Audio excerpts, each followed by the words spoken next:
Hi everyone, today I'm gonna be talking about the poem The Peace of Wild Things of Wendell Berry. And the question I am asking myself is, why do we seek comfort in nature? This is not something that only Wendell Berry has portrayed in his poems, but also, for example, William Butler Yeats in the Lake Island of Innisfree. He seeks, through remembrance, like a break of his life, like a peace, a moment of peace, a moment of delight through the remembrance of nature.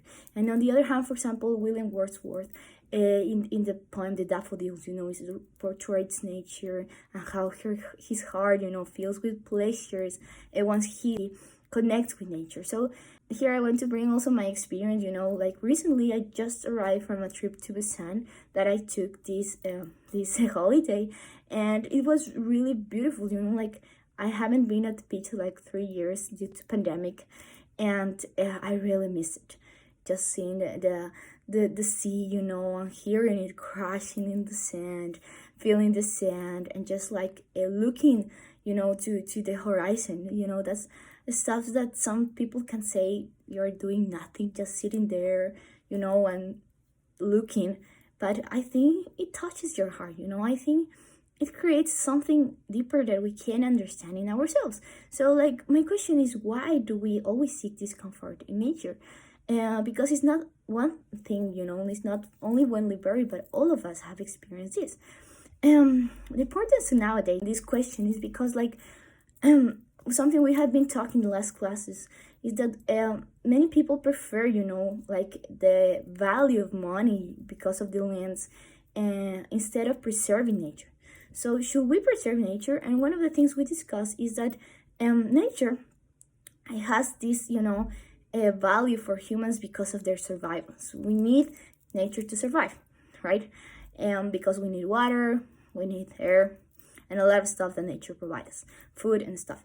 But my question is, like, is only the physical stuff that we need about nature, or is something else that we need about nature? Because like this stuff Wendell Berry is like talking about is not something palpable, it's not something physical, it's not about food, it's not about air, it's not about water that he's needing that time. It's about peace, it's about finding something that calms his fears. So is it part of also human psychological health, nature? And that's why it's also an important reason why should we preserve nature. Like, is more important money, or not only our health but our psychological health? And I think this is a question that has arisen a lot due to pandemic. Many people had to stay like inside their houses, and I think we all learn to value in a higher level having nature around us. People start going more to the park, especially in Ecuador. I see that here in Korea, they have like a lot of this culture of going to the park, old people, young people, kids and stuff. But in Ecuador, we didn't go that much to the park. It's not a something, a habit in Ecuadorians. But since pandemic, all the restaurants that has, a yard and open spaces, all places that has, this place to be in nature, were completely, successful because everyone wanted to go there.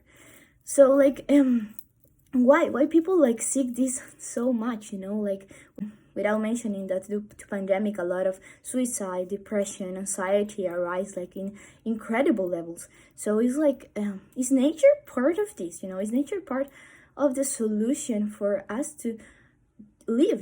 Because like living in a state that you're always anxious, you're always depressed, you're always with fear is not actually living. It's just surviving. So nature take us to this level of surviving to a new place, where you actually live, where I actually enjoy being, around, when I actually enjoy breathing, when you actually enjoy being in this world, So I'm gonna read the poem, and it says like this.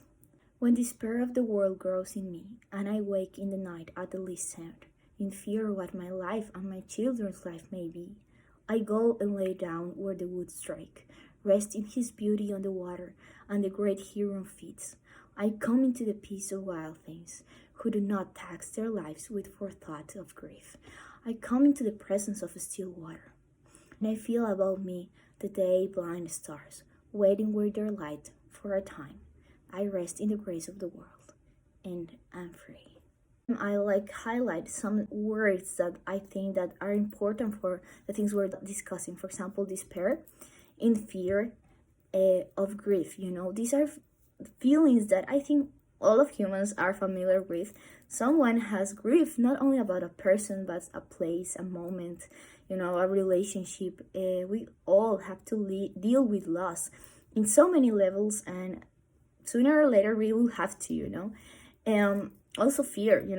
Everyone has fear about something. Might be a spiders, or might be of being alone. Everyone has a fear, and also despair. When that moment when you just don't know how you're gonna get out of it. This moment when you just feel completely helpless. So I think these are feelings that not only Wendell Berry is feeling, that everyone has felt. And the thing is that he seeks and he finds some kind of peace, some kind of answer to these fears, to these feelings in nature. And I find it amazingly, because he found freedom. He found seeing the still water, like an answer to all these feelings that are like a storm inside of him.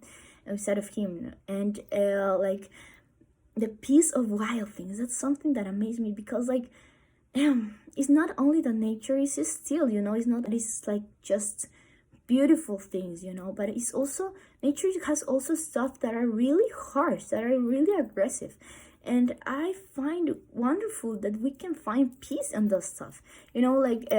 Last night we were walking through the sand and the sea, and actually the day was really windy. The day was really really aggressive, in that comparing to the other days, was really, really aggressive. The waves were crashing in and stuff. And while I was walking through the beach, I feel a bit threatened, I one of the things that really, really scares me is thinking about being alone in the sea, at night, but inside the sea, with no land around me. Something that really freaks me out, thinking about it.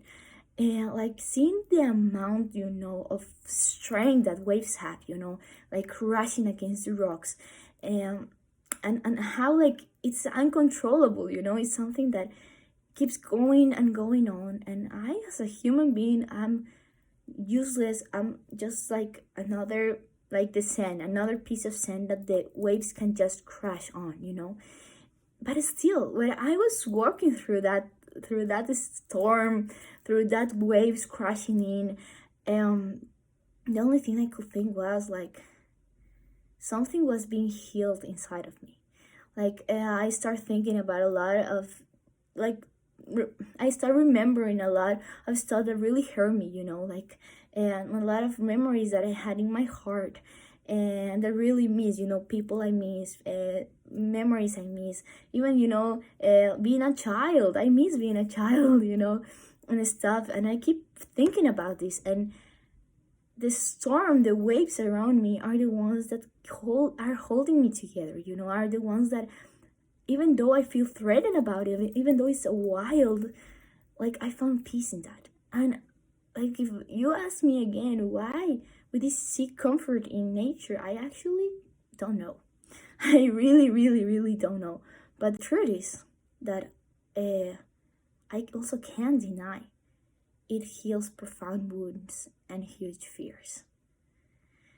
So maybe one of you can give me an answer of why we seek it, but what I do know is that it's effective.